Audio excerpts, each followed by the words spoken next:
Good day, and thank you for standing by. Welcome to the Philip Morris International Inc. 2025 fourth quarter results conference call. At this time, all participants are in a listen-only mode. After the speaker's presentation, there will be a question-and-answer session. To ask a question during the session, you will need to press star 11 on your telephone.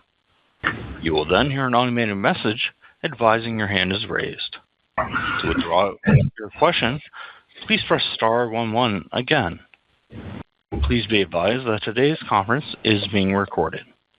I would now like to hand the conference over to your speaker today, James Bushnell, VP of Investor Relations and Financial Communication. Please go ahead. Welcome. Thank you for joining us. Earlier today, we issued a press release containing detailed information on our 2025 fourth quarter and full year results. The press release is available on our website at pmi.com. A glossary of terms, including the definition for smoke-free products, as well as adjustments, other calculations, and reconciliations to the most directly comparable U.S. GAAP measures for non-GAAP financial measures cited in this presentation, are available in the company's Form 8-K, dated today's date, and on our IR website. Today's remarks contain forward-looking statements and projections of future results. I direct your attention to the forward-looking and cautionary statements disclosure in today's presentation and press release for a review of the various factors that could cause actual results to differ materially from projections or forward-looking statements.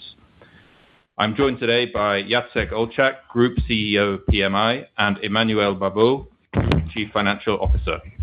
Over to you, Jacek. Thank you, James, and welcome everyone. 2025 was another outstanding year for PMI.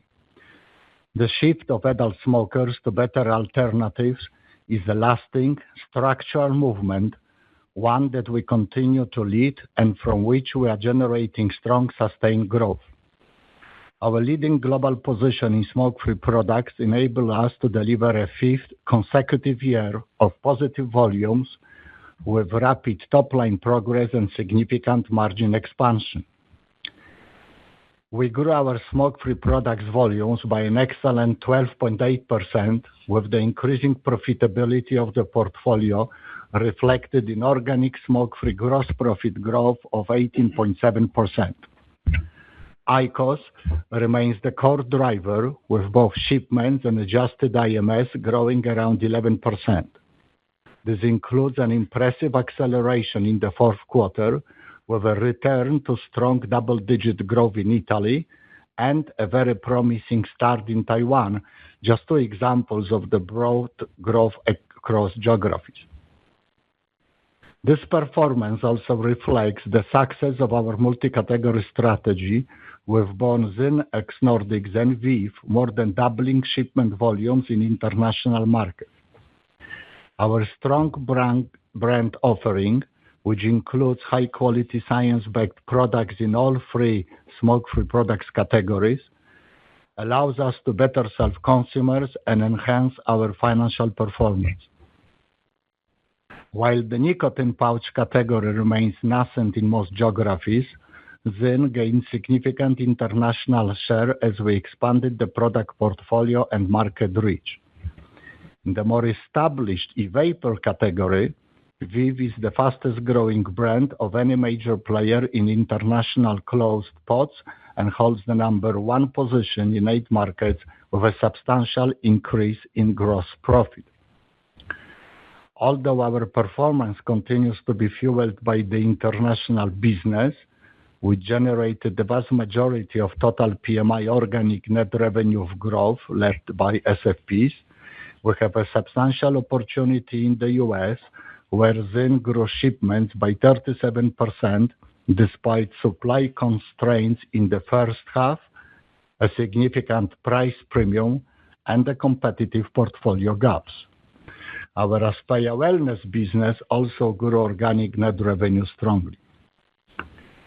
Combustibles delivered robust top and bottom-line performance, notwithstanding a more normalized industry volume decline and supply chain issues in Turkey.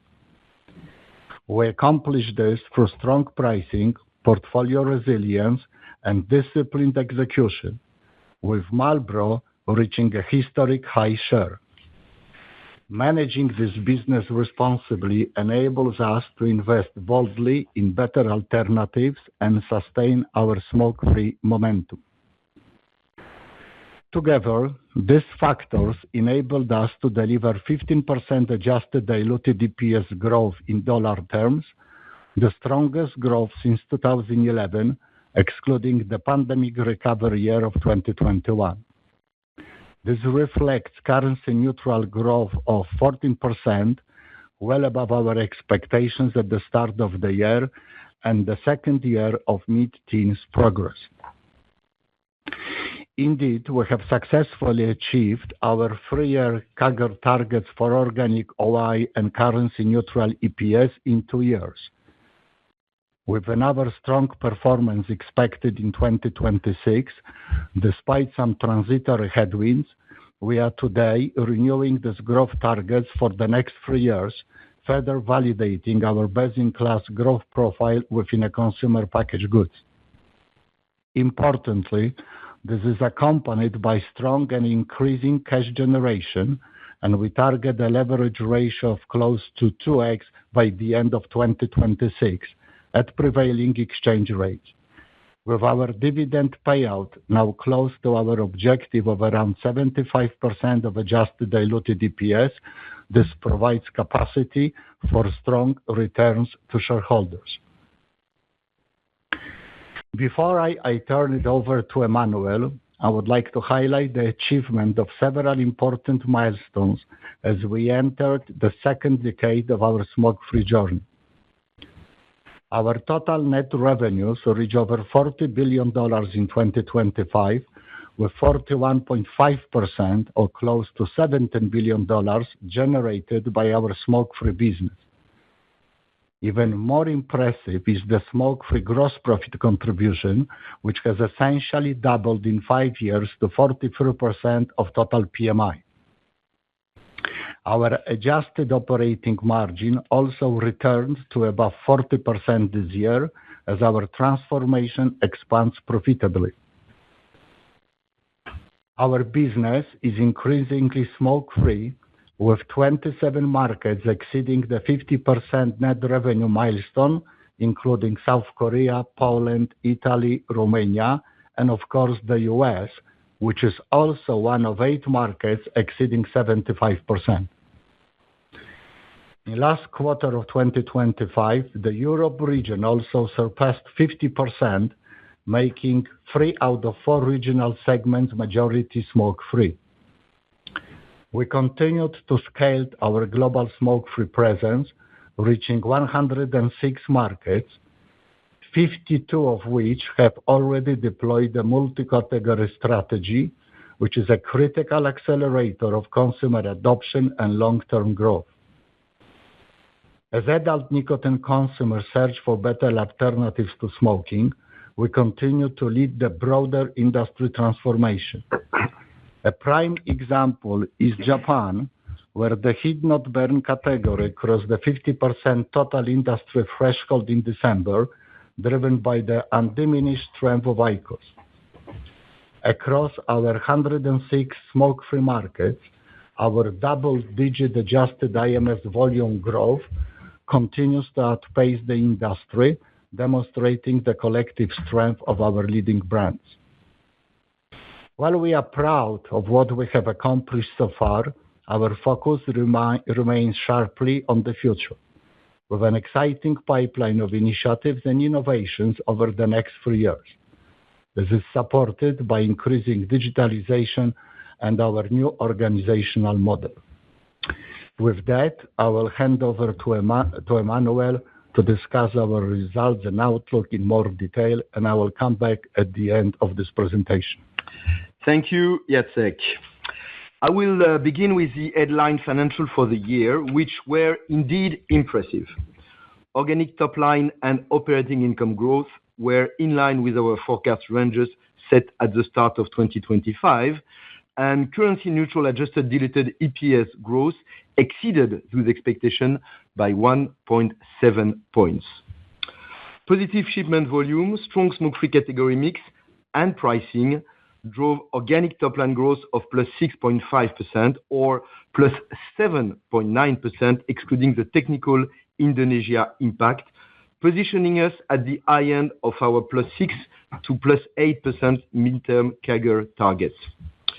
We delivered another year of double-digit organic operating income growth at +10.6%, above our midterm target range and reflecting +140 basis points of organic margin expansion.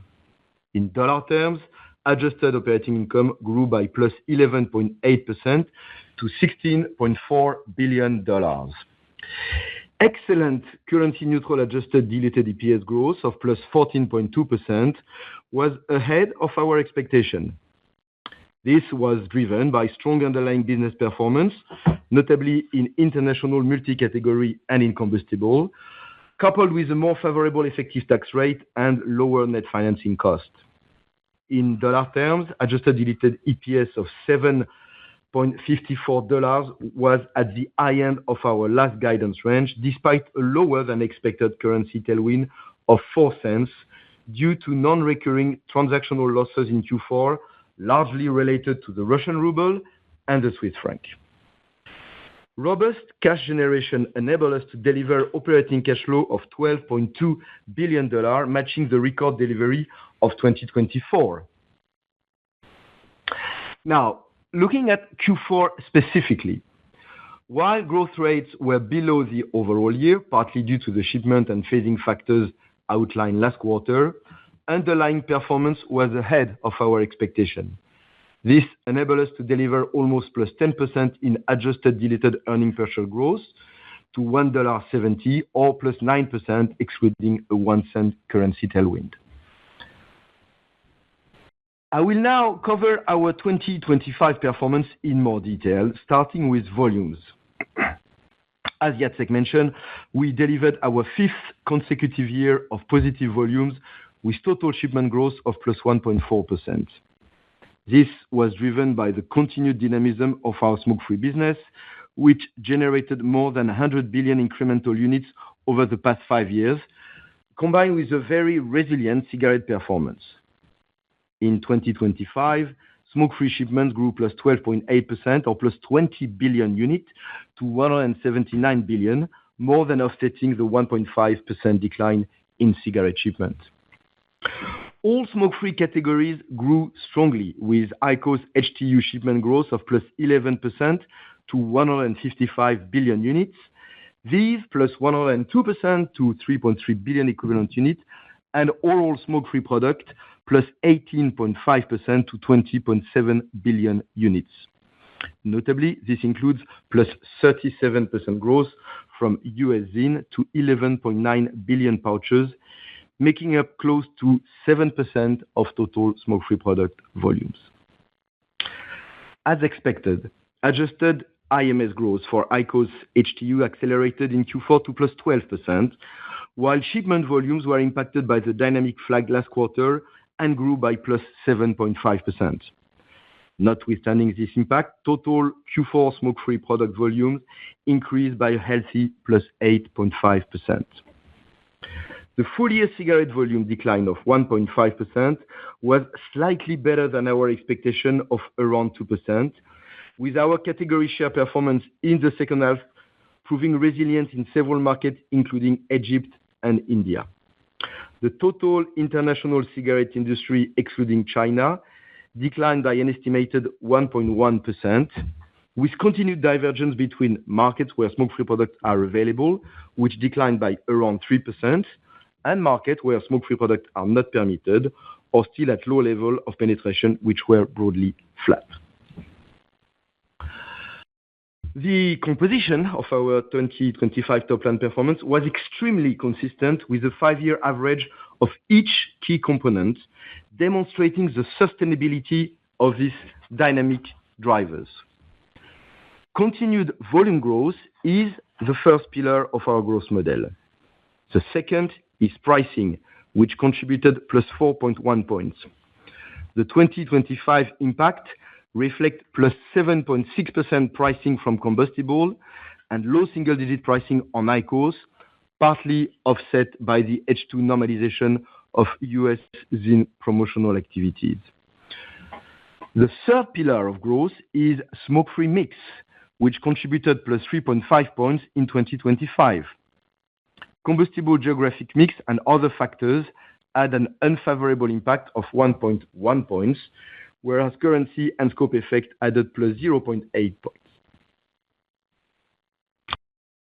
Breaking down now our full year performance by category. Both smoke-free and combustible contributed to our strong net revenue and gross profit delivery, with gross margin expanding organically by +220 basis points to over 67%. Smoke-free net revenue grew organically by +14.1%, while gross profit advanced by +18.7%. As a result, adjusted gross margin increased by 270 basis points to reach 69.5%, further widening the gap to combustible to 4 points for the year. IQOS was again the primary driver of this performance, combining global top-line momentum with increasing scale and cost efficiencies. VEEV's improving profitability also contributed positively, and while the normalization of US ZYN commercial activity in H2 had a dilutive year-over-year impact, its gross margins remained best in class, above the average of our IQOS business, including in Q4. As mentioned last quarter, we expect this to be an enduring positive mix driver. Combustible performed well in 2025, with low single-digit top-line growth and low to mid-single-digit gross profit growth, a proxy of what we expect this business to deliver over time. Strong pricing more than offset volume declines and unfavorable mix, with disciplined cost management supporting gross margin expansion of +160 basis points to reach 65.5%. Moving to operating margins, we delivered full-year organic expansion of +140 basis points and +160 basis points in dollar terms to reach an adjusted operating income margin of 40.4%. We achieved this in a year of strong investment in commercial, marketing, and brand building behind our smoke-free portfolio, including international multi-category deployment and US ZYN. We also continue to invest in expanding our US capabilities to capture the substantial growth opportunities ahead. This performance was supported by a relentless focus on both cost of goods sold and back-office efficiency, enabling meaningful margin expansion even as we continue to invest for growth. We have delivered around $1.5 billion in gross cost savings since 2024, placing us firmly on track to achieve our $2 billion objective for the 2024-2026 period. Focusing now on our smoke-free business, where all categories have an important role to play. Our global presence continues to grow, with PMI smoke-free products now available in 106 markets. This includes the recent launch of ZYN in Argentina and IQOS in Taiwan. We increased the number of markets with all three categories to 26, compared with 9 markets 2 years ago. We continue to outpace the smoke-free market. Measured in the categories where we are present across these 106 markets, we delivered over +12% estimated in-market sales volume growth for the year, compared to over 9% for the industry. We estimate our volume share of smoke-free products on this basis is around 60%, and our 2025 share of category growth is over 70%. With our portfolio of leading premium brands, our share of smoke-free in value term is notably higher than 60%. As we expanded our portfolio and geographic reach, the number of legal-age consumers of our smoke-free product reached an estimated 43.5 million as of December 31st, an increase of around 10 million users in 2 years, with broad-based growth across categories. IQOS adjusted IMS growth accelerated to an outstanding +12% in the fourth quarter, reflecting strong momentum across the globe and a presence now in 79 markets. All regions contributed, as illustrated by exceptional performance in key cities such as Mexico City, Manila, Riyadh, Rome, London, Madrid, and Munich. You can find further key city and European share data in the appendix to these slides. This enabled us to achieve full-year growth of +10.5% within our target range. Annual adjusted IMS again increased by around 15 billion units, despite the continued headwind of the EU characterizing flavor ban and a step-up in competitive intensity. Our global share of the heat-not-burn category remains impressively resilient at approximately 76%. This is supported by brand engagement initiative and continuous innovation across devices and consumable, including the continued introduction of Illuma I to reach a total of 55 markets. Importantly, IQOS profitability continued to increase significantly, driven by pricing, scale, and productivity improvement on consumable and device cost. This is illustrated by a substantial increase in product contribution over time. Turning to nicotine pouches, ZYN is the global number one brand with a 2025 PMI category share of around 40% in pouch terms. The US represents approximately two-thirds of the category today, while international markets, though still relatively small, are growing rapidly. We made excellent progress this year, expanding ZYN's presence by +19 markets to 56 and delivering +36% shipment growth to 13.6 billion pouches or 880 million cans, achieving our 2026 target 1 year early. US shipments grew +37%, while international volume grew +31% or +112% excluding the more mature Nordic market, where Q4 performance was impacted by a demanding shipment comparison. We are focused on the future growth of the category, broadening our portfolio to address the need of legal-age smokers looking to switch. This includes new strengths and flavor variants, including ZYN X Low 1.5 milligram, which was successfully rolled out to around two-thirds of ZYN market, driving a significant improvement in first experience acceptance among adult nicotine consumers. While we are in the early stage of developing the category, which makes up only a low single-digit share of total nicotine in most markets, it's very encouraging to see ZYN's share of international pouches, excluding the Nordics, rise by around +60% in 2025 to reach 16% following the launches and relaunches of the past 1 to 2 years. In e-vapor, VEEV is the fastest growing international vape brand of any major player within closed pods. The pod segment is growing rapidly as disposables decline, and VEEV is gaining significant volume share in a fragmented landscape, sourcing primarily from legal-age consumers of other vaping products and adult smokers. As covered earlier, shipments doubled for the year with a meaningful improvement in profitability.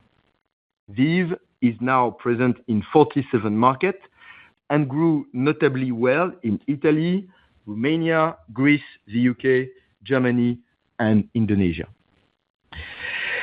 Reviewing the smoke-free portfolio now by geography, starting with Europe, where, as Jacek mentioned, smoke-free products now represent more than 50% of regional net revenue.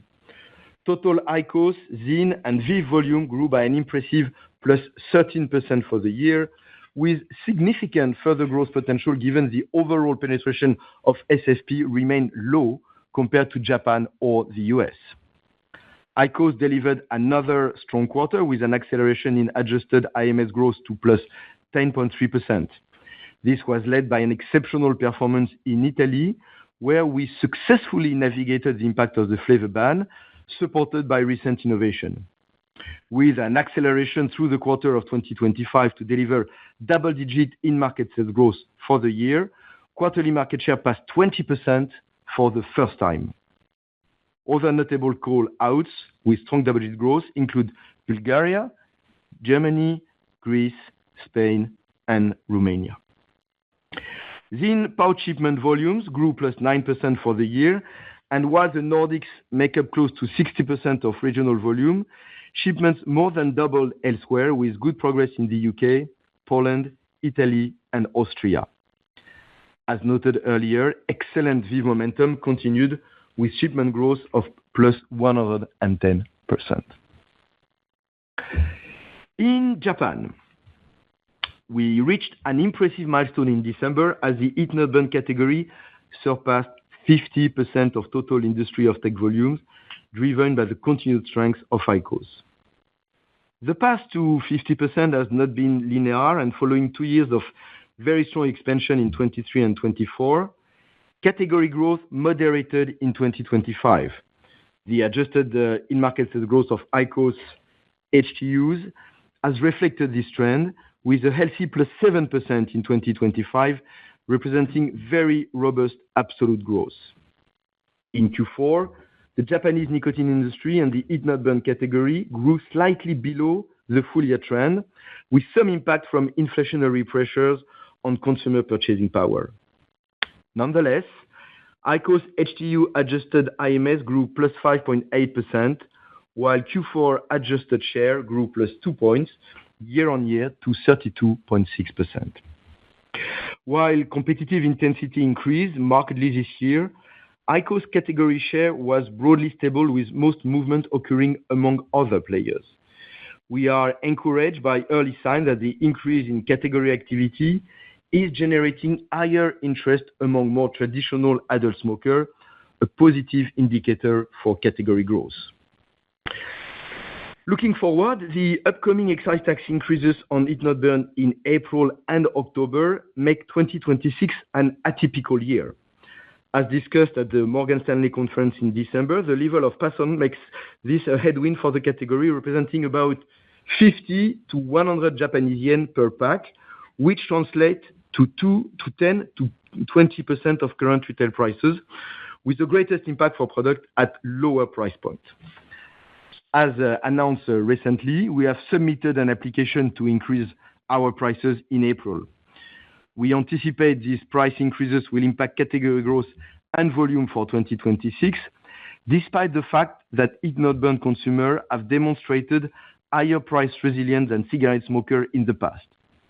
Shipment volatility in 2026 is also possible, driven by in-market sales trends around the April and October excise increases. Importantly, we do not expect the underlying category growth trend to change, and we target substantial further growth from IQOS in Japan in the years to come. We are also pleased to report ZYN's successful pilot launch in Tokyo. Outside of the U.S., Japan, and Europe, all three of our smoke-free categories are delivering strong, broad-based growth, with full-year shipment up +17%.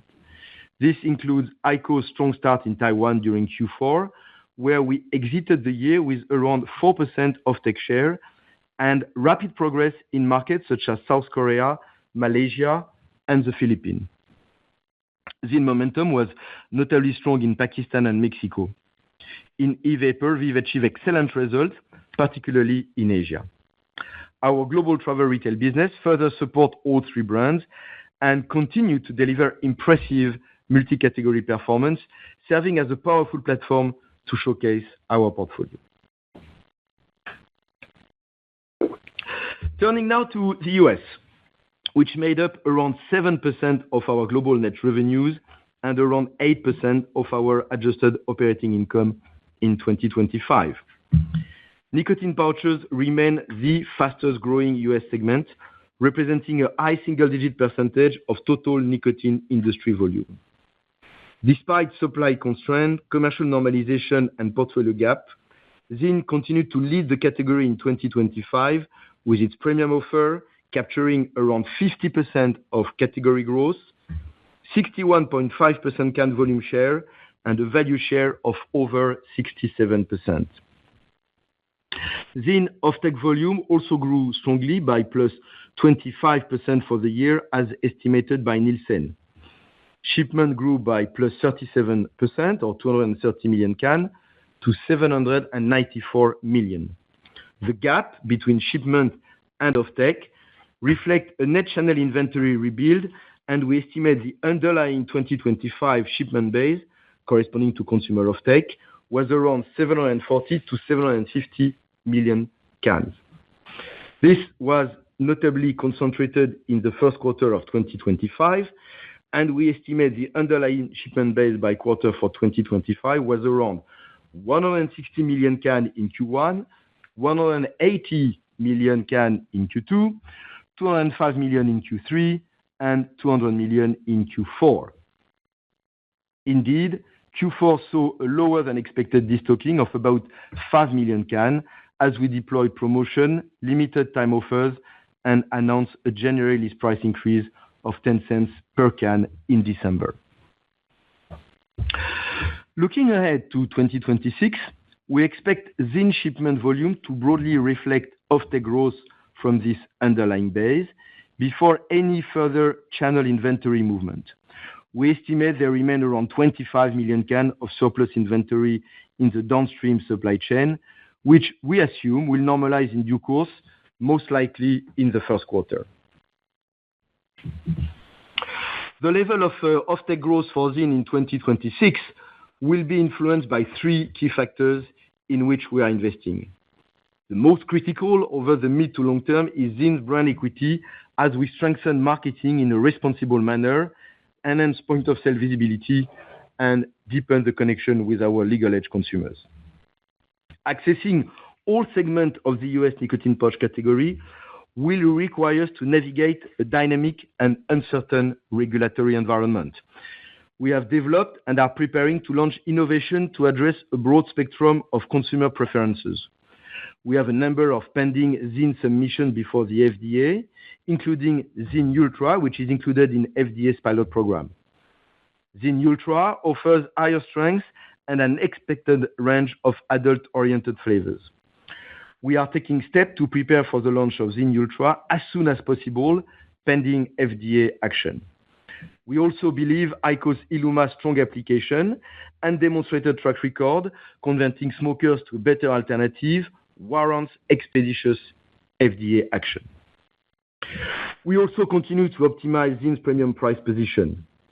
Despite elevated promotional intensity across the category, ZYN remains the leading premium brand by a clear margin, fully aligned with our strategy for sustainable long-term growth.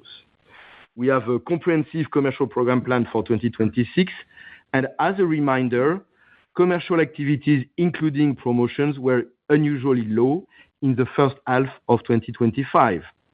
As I mentioned before, we continue to expect ZYN to deliver best-in-class gross margin within PMI above the average of IQOS.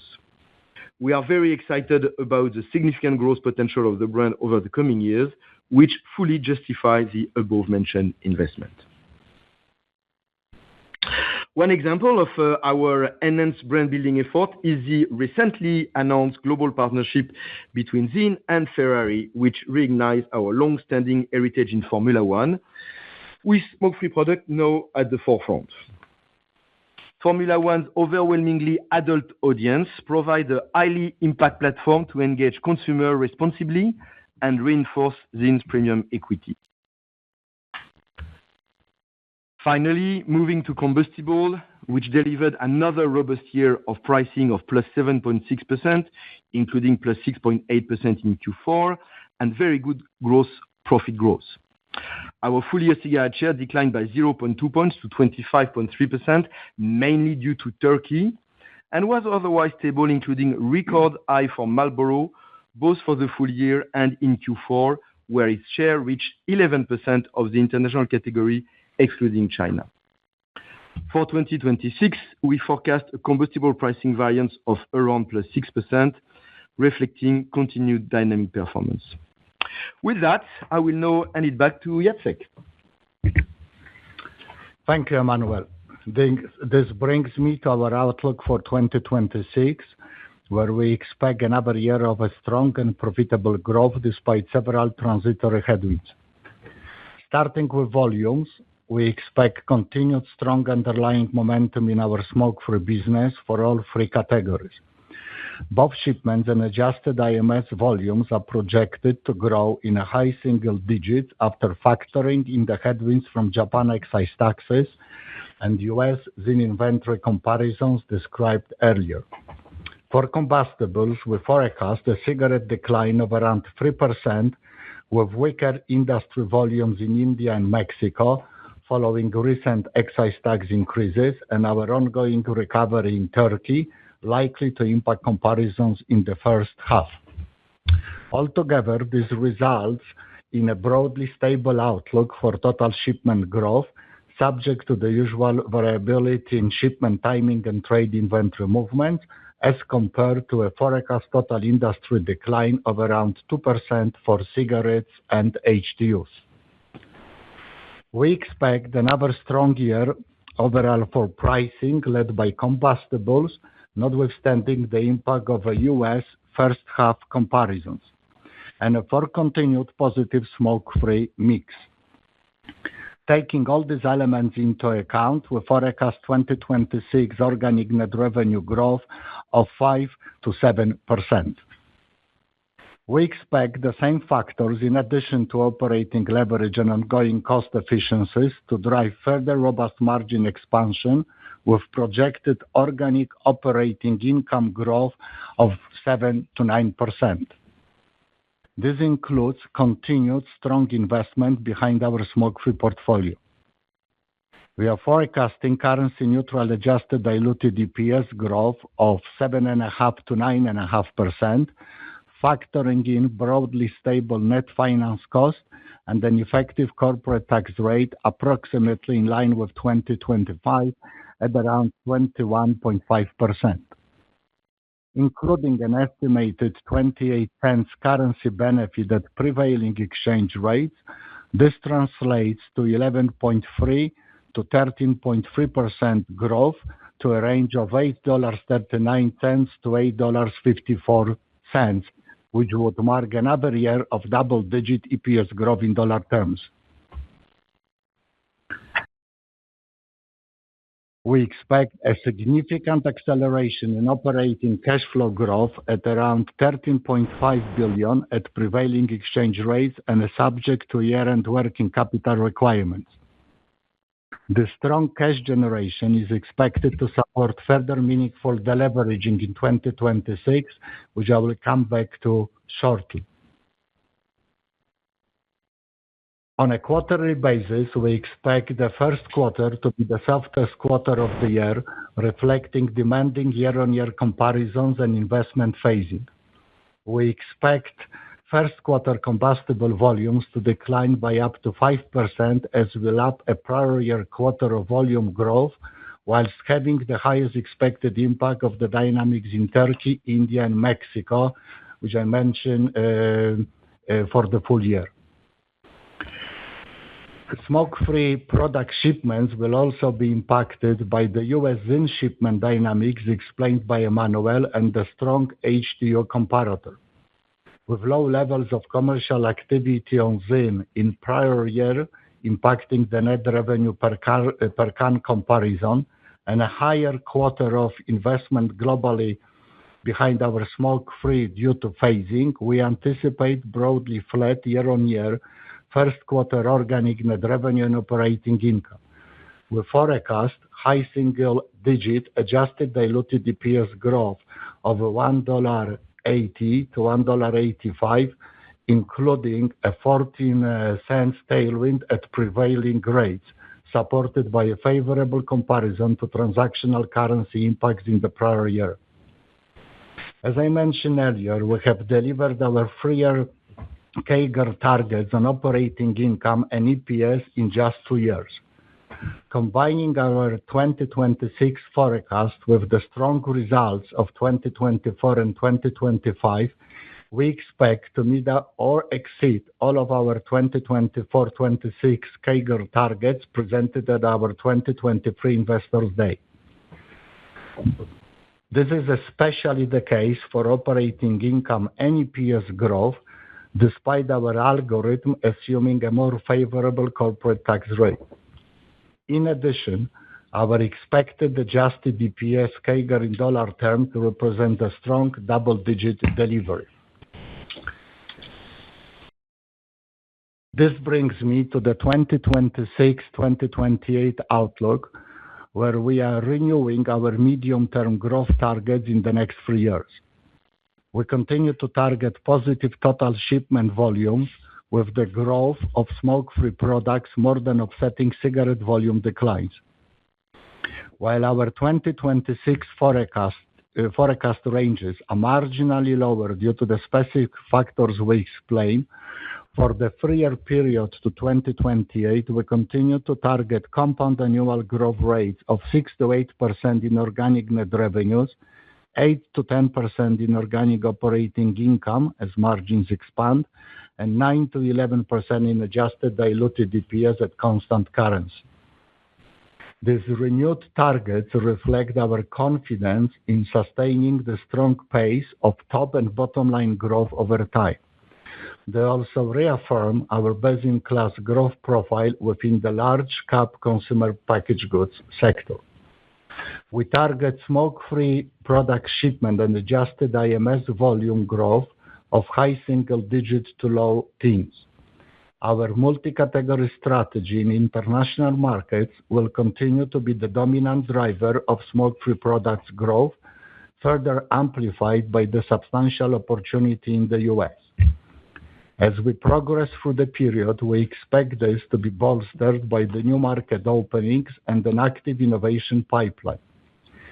The U.S. launch of IQOS ILUMA is included in these targets, including initial commercial investment with the precise cadence subject to the timing of launch. Meanwhile, the resilience of our combustible portfolio provides a critical backbone, providing the infrastructure, financial firepower, and consumer connection to accelerate smoke-free growth. We look forward to sharing more with you on this topic at the CAGNY conference on February 18. We remain a highly cash-generative business, which is based on the strength of our brands and reinforced by disciplined management of cost and cash.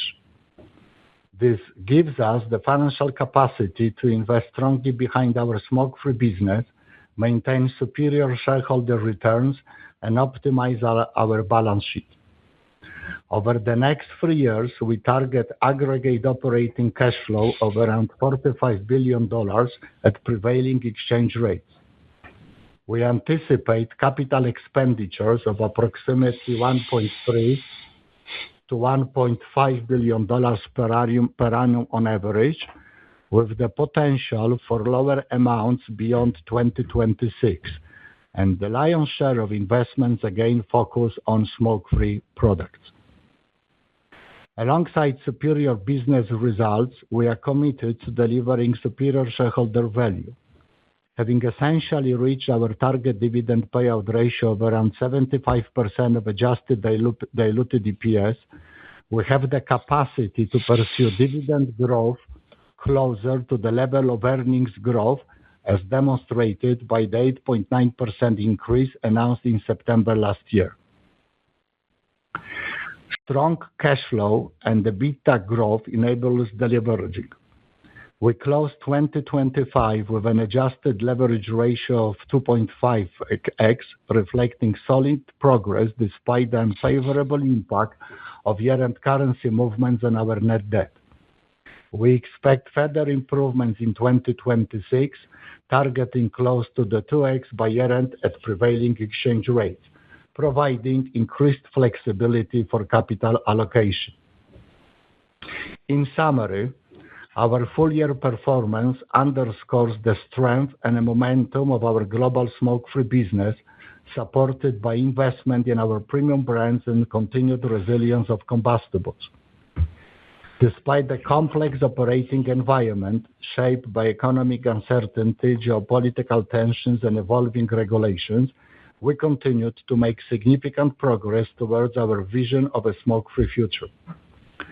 As we delivered consistent, best-in-class growth, we are reinvesting in our leading brands, innovation, and the critical capabilities which support long-term performance.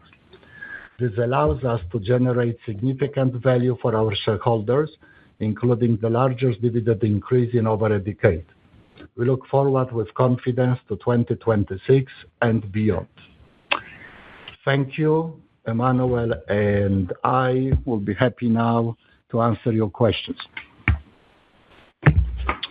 As a reminder, to ask a question, please press star 11 on your telephone, and your name will be announced.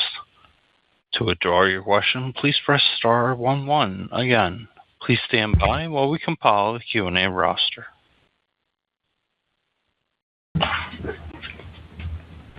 Our first question comes from Matt Smith with Stifel. Your line is open. Hi, thank you, Jacek and Emmanuel, for taking my question. Good morning, Matt. Starting with the new medium-term targets that you provided today, can you expand on the re-acceleration in smoke-free volume growth compared to the 2026 growth guidance? And you called out the U.S. as a new market in the outlook. How are other currently closed markets and the opportunity to expand platforms into existing IQOS markets considered? Thank you. Yeah, so the acceleration in beyond 26 is at this stage we mainly see coming from all the implementations of the tax changes, or price or excise-driven price changes in Japan. As you may recall, Japan has the multi-step excise tobacco nicotine products excise tax changes. It starts with the asymmetry of heated tobacco products increasing the taxes first, and then followed by the cigarette price increases as of 27. So I believe at this stage there will be some headwinds, or maybe some headwinds on a category growth, and obviously IQOS growth in a 26. But once we start moving to the 27 and beyond, more symmetry with regards to the fiscal policy and treatment between a cigarette and heat-not-burn. I mean, IQOS of the category should be returning or resuming a growth. So that's the one factor. And second factor, obviously, is that, as we highlighted in our remarks, I mean, there is a highly, competitive environment in the U.S. And despite, U.S. in the total smoke-free volumes maybe doesn't have that much of a weight, but for a growth is very opportunities, and the growth is very important to us. There are some asymmetries on the portfolio versus what is presumably the most dynamic part in the total market. And we believe with pending authorization with FDA, once we will start moving hopefully through 26, but definitely 27, etc., we're going to put the portfolio into the symmetry of what are the consumer market expectations. Now, obviously, the other factors which we mentioned, they are more on the combustible side. I mean, and not on the smoke-free products. I mean, we mentioned India, Mexico, maybe a couple other smaller places which have some quite outsized, I would characterize, excise increases, which obviously will drive the quite outsized, the normal price increases. So I believe once we don't think it's going to be recurring type of events, 27, 28, so we can come back and resume the strong top bottom line growth in the outer years. I think I just highlighted the key drivers. There is obviously the factor of innovations, but you will ask me the questions, what exactly is the innovation, and for competitive reason I will not be able to disclose. But this will be the main drivers coming or starting from a 26. The excise Japan, excise in a few other places, and a ZYN portfolio asymmetry and bringing this to the symmetry. Very clear. Thank you for that. Look forward to seeing you at the CAGNY conference, and I'll pass it on. Talk to you soon, Matt. Thank you.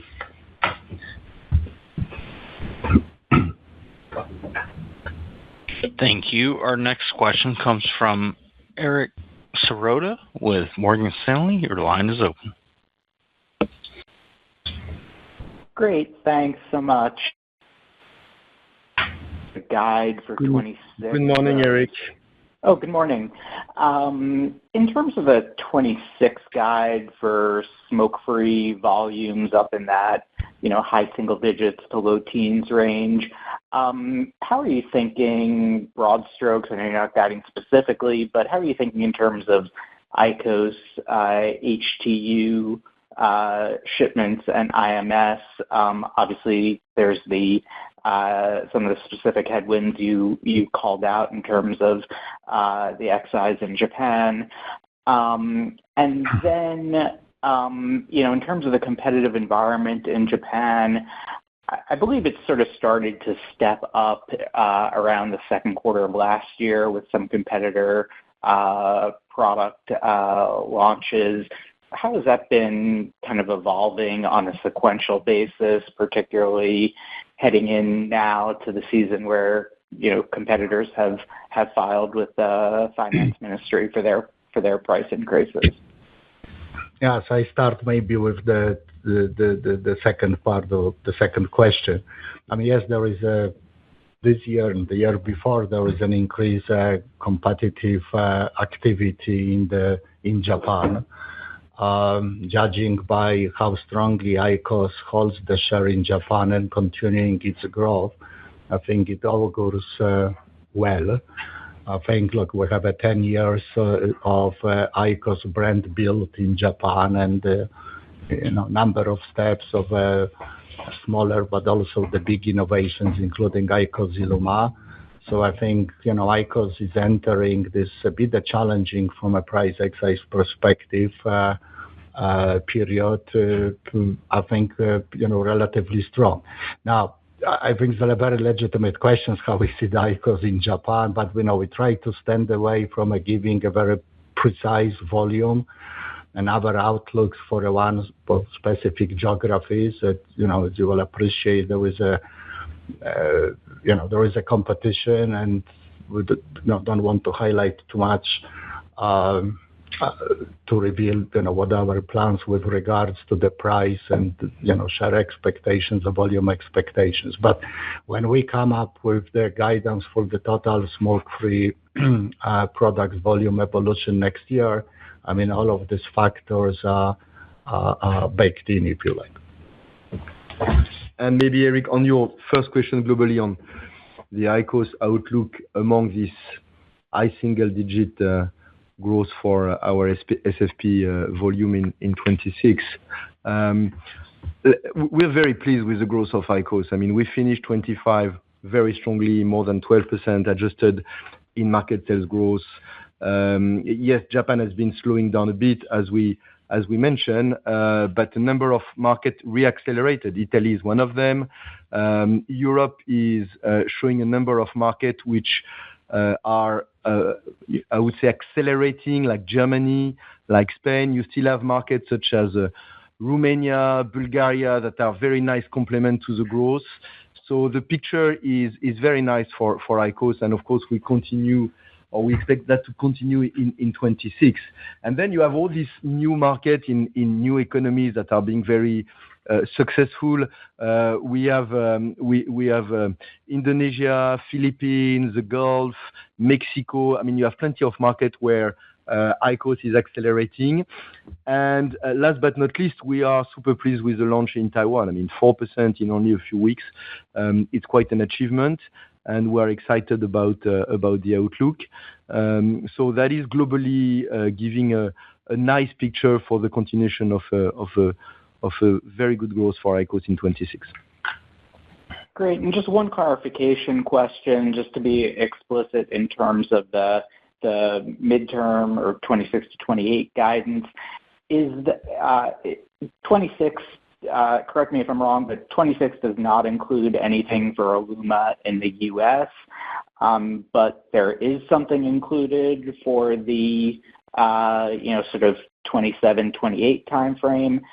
Is that fair, or correct me if I'm wrong, please? It is broadly fair. Well, as Great. you know, I'll pass it on. No. On a serious note, sorry. On a serious note, we have a number of discussions over the last 2 years with regards to the, estimated or expected timing of, this long overdue authorization from FDA. But we have somehow made the assumptions for IQOS entering the U.S. market in a planned period. but I don't think the algorithm which we lay down in front of you today is heavily or materially dependent on the IQOS in the US. But IQOS is including there both from the investment and some expected volumes.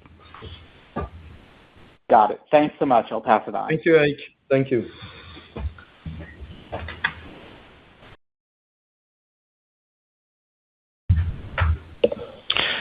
Thank you. Our next question comes from Bonnie Herzog with Goldman Sachs.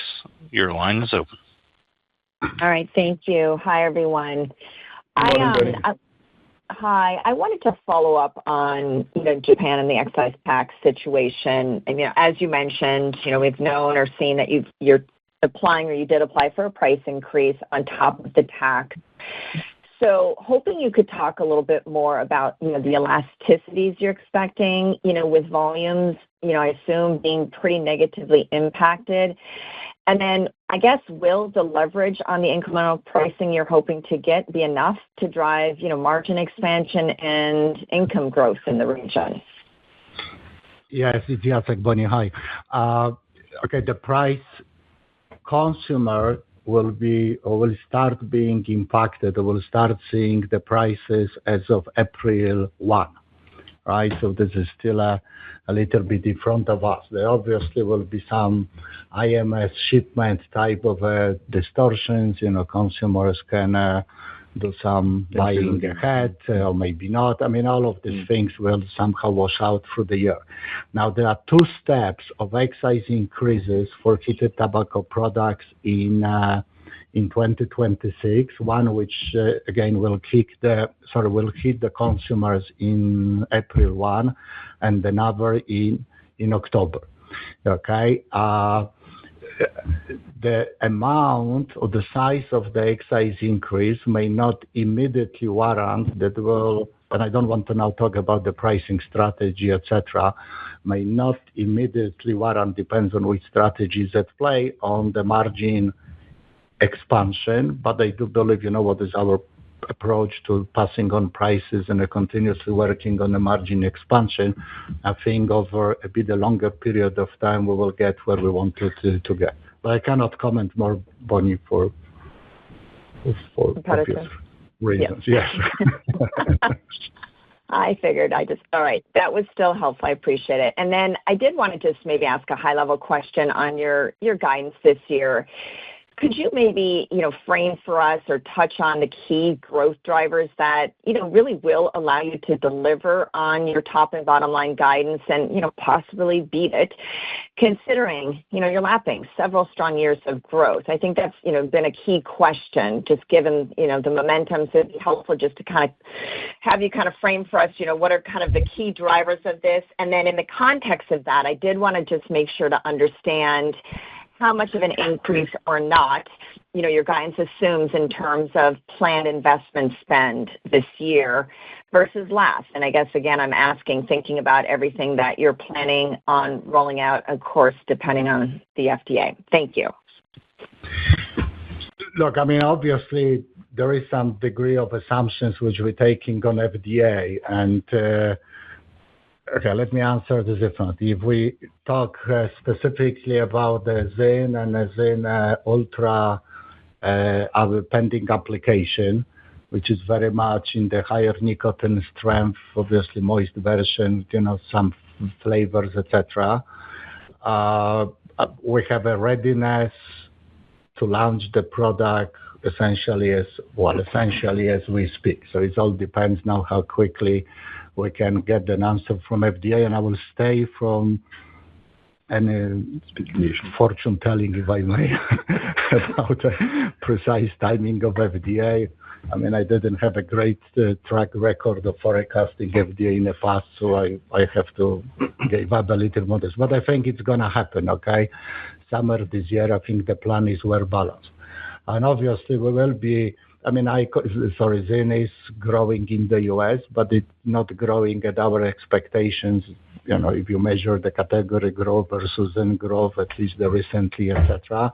I mean, this will have to be addressed. IQOS, and I said, is somehow baked in a plans, and the way we did this algorithm provides a good balance between timing, volume expectations, and investment. Now, we need to remember that, when we talk about the ZYN and VEEV, for example, on international, I mean, these two product categories are vastly enjoying the infrastructure which we have built over time on IQOS. And I believe the longer we wait, also in the US, we may end up in a similar but reverse thing. It is a ZYN and its infrastructure, back office capabilities, etc., which will start being later on shared for IQOS. So I remember you always were asking these questions about how much we'll invest behind an IQOS, but everything depends about what other investments until this date we have been making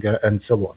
Obviously, there will be some variable investment. You need to build awareness and so on, but these are not that heavy, maybe structural, long-lasting investments which are already built because we continue investing behind it. But just to maybe complement, there is no rupture in 26 versus the trend of the past years. So the fundamental drivers remain exactly the same. You have a powerful smoke-free portfolio, which is continuing to be dynamic. Yes, you have this Japanese situation, which is a one-off. You have the high base of comparison in the US, which will have an impact in terms of growth versus what is real underlying growth. So that is something we are taking into account. But fundamentally, the dynamism is there. It's coming with a very nice positive mix impact on the margin, and that is playing. And on combustible, we have this resilient business model. Yes, in 26, we are expecting slightly more decrease, which is coming from, first of all, Turkey, where we still have an H1 of comparison, even if things are gradually improving. But mainly two markets, India and Mexico, where you have massive excise duty increase that are going to happen. In India, you talk about 40% plus price increase for the consumer. So we're going to have huge impact on the market. So this is impacting the volume. But even with that, we are targeting to have this resilient model where with a decline in volume, we believe we can grow low single digit the revenue and low to mid single digit the gross profit. So as you can see, the 26 objective is not very far from the CAGR of the midterm growth algorithm. The fundamental remain exactly the same. We have a couple of special events we're going to overcome and offset, and that is really what is driving the difference. But fundamentally, the powerful dynamic behind the business remain exactly the same. All right. Very helpful. Thank you. I'll pass it on. Thank you. Our next question comes from Faham Baig with UBS. Your line is open. Good morning, guys. Thanks for taking the question. I've got a couple as well. I do want to push you on innovation a bit as we approach the 5-year mark since the launch of IQOS ILUMA, and we look forward to the next evolution. What technical or functional attributes do you see could further improve consumer conversion, particularly in the emerging markets? And the second question goes back to ZYN. We've observed a notable absence of ZYN promotions over the last 2 months in the US. Can you clarify? Is this a deliberate shift as you await the offering of ZYN Ultra, which is a higher moist product, which you mentioned, or is there a shift between how aggressive you want to currently drive trial versus looking to capture the 50% category growth you've alluded to historically? Okay, so Jacek, I take the question. Okay, starting with your first question, I'm very pleased and honored as representative of PMI that you're tracking the innovation engine of PMI. You're absolutely right. We're plus minus in the planned period approaching 5 years of IQOS ILUMA. So I think your predictions are pretty good, but I will not answer second part of that question, what the innovation is going to be for the reasons which I guess understandable. Now, when it comes to promotions, I actually think it's the 2 months. There is obviously the difference in which promotions and intensity of the promotions U.S. market has deployed in Q3 and Q4. There were a couple of schemes which we didn't repeat it for, there was our decisions, but I wouldn't just conclude that from a shorter period of time about the promotional intensity of activity. We have it in a plan. I cannot, again, talk about this. But the way to look at this, and I think was been very transparent in our remarks, there are 3 aspects of what will make long-term success of our pouch business in the U.S.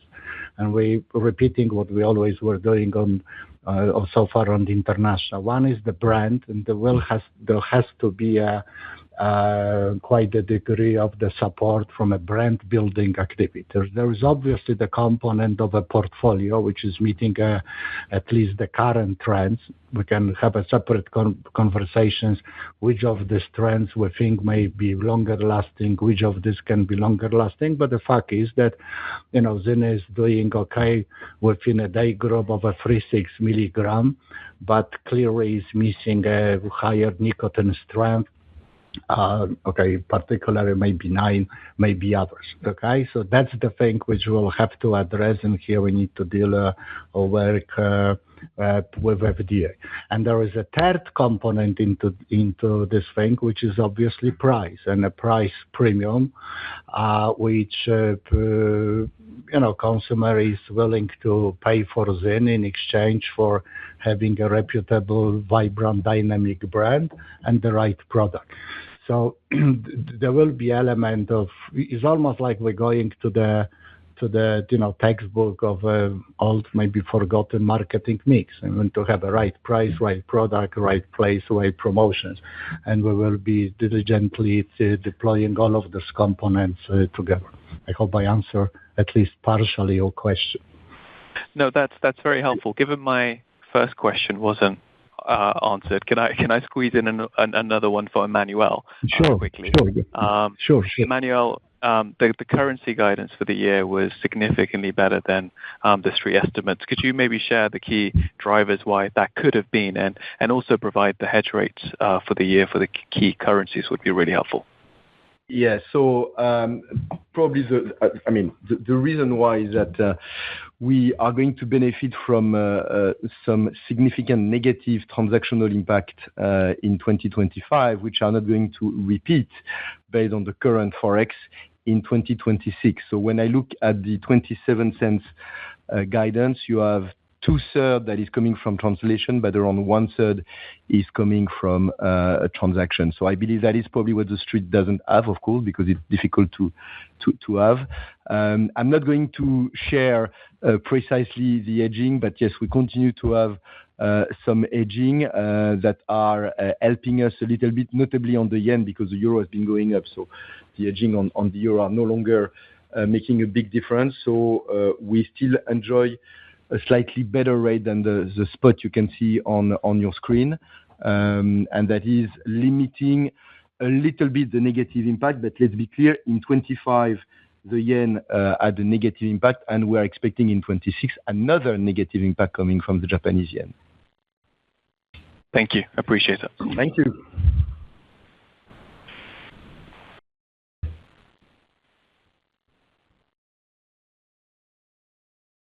Thank you. Our next question comes from Gerald with Needham & Company.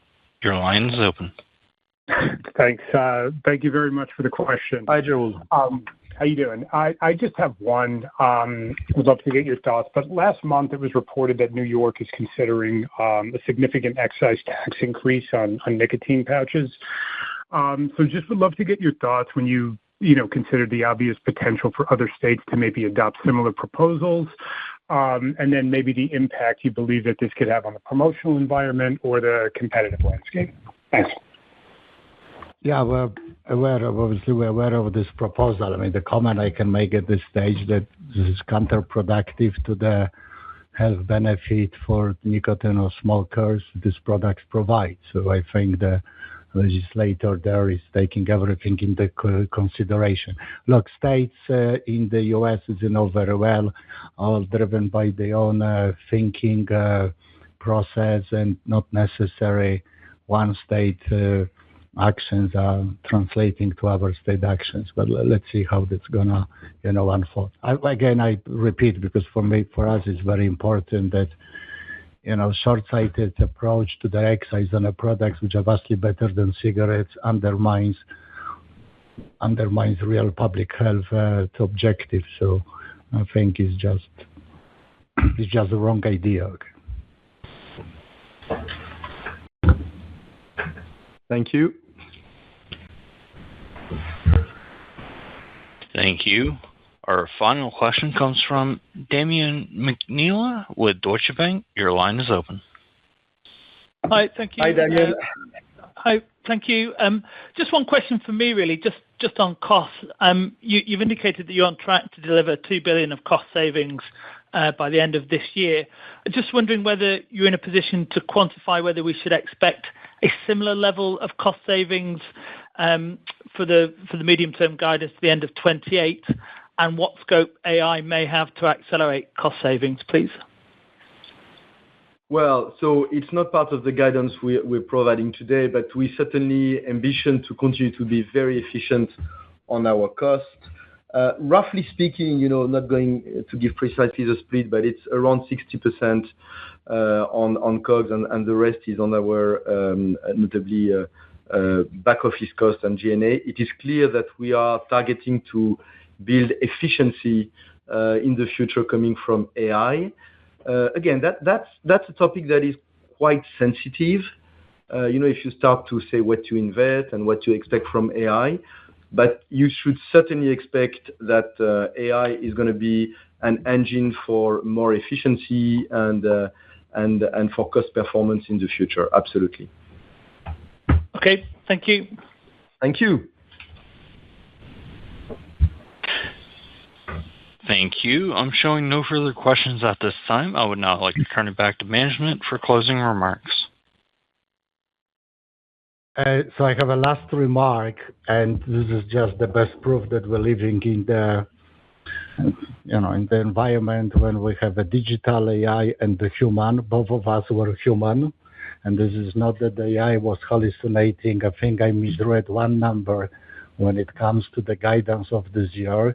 Emmanuel corrected the number in terms of a currency impact going into the 2026. Mm-hmm. The number which you had on the slide, the number which you had on the release, and the number which Emmanuel has quoted are the right numbers. Apologies for this inconvenience, but this is the best proof that it was a live conference, not a digital conference. See you all at CAGNY. Thank you very much. See you soon. Thank you for your time. Thank you. Thank you for joining us.